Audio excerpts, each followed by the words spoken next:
Okay, so first, when we sanitize, how should we clean the brushes? Well, usually you'll find use a gentle type of soap because you don't want to use anything harsh on the brushes because that will damage them. So I use a little, just basic soap, Dove soap usually, and gently clean it with warm water. Okay. And making sure about what the client wants, how do I communicate with them about that?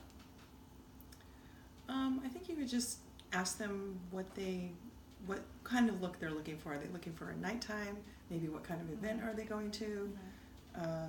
That way you can kind of determine what kind of makeup you want to put on there. Yeah, so that all like matches up to like what colors you use and Yes. what they're wearing. And yeah, and it matches up to them, and it's what looks best on them. Not so much. Yeah, so that goes into like color matching, and like that starts off like with the first step to like color match for their skin tone with the foundation and all of that. So do you want to go into like detail about the steps of how to start off doing the makeup? What should we do first? I think usually you would do some sort of primer or cream to moisturizer or to kind of have some moisture on your face because it's so dry here in San Diego sometimes. It seems like it's humid, but it is very drying on your skin.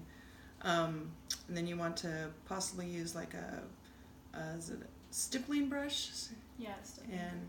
And use that to help with that. And so the foundation. And then you want to look at your eyeshadow, and like I said, it's just the event that you're going to go to.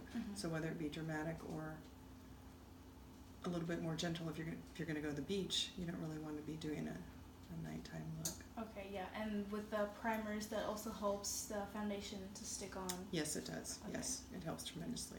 And then after you put on the liquids, you have to go in with the powder, and that helps to set everything in place. And do you want to tell me more about baking? Baking is where you get some loose powder and you put it like under your eye, and you put quite a bit. It looks like, oh my goodness, what am I doing?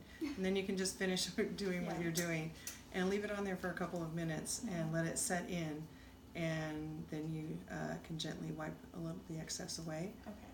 Yeah, and that just helps like set it all in place so it's not moving for the rest of the night. Yes. Okay, that's good. And then with blending and contours and all of that, you just need to make sure that everything's blended. And yes. Like what kind of brushes do you recommend? I like to use a slant brush. I like that because it seems to get a little more precise, and yet I can still blend it, and it doesn't make a huge line. It's not large, and then you can blend it down if you need to. And then also there's a little tip on the end. Sometimes I can use that for contouring and blending. Okay. Well, like any other things that you want to add on? About like final steps and everything? Well, you make sure you use a nice blush. I think that's important. And then when you're finally finished, you want to use the setting spray because that helps. Because sometimes people don't have time to touch up their makeup during the day. They want to have that fresh look all day long. Yeah, that'll help for it to stay all night. Or all night, either one. Yeah, okay. That's good. That's all I have.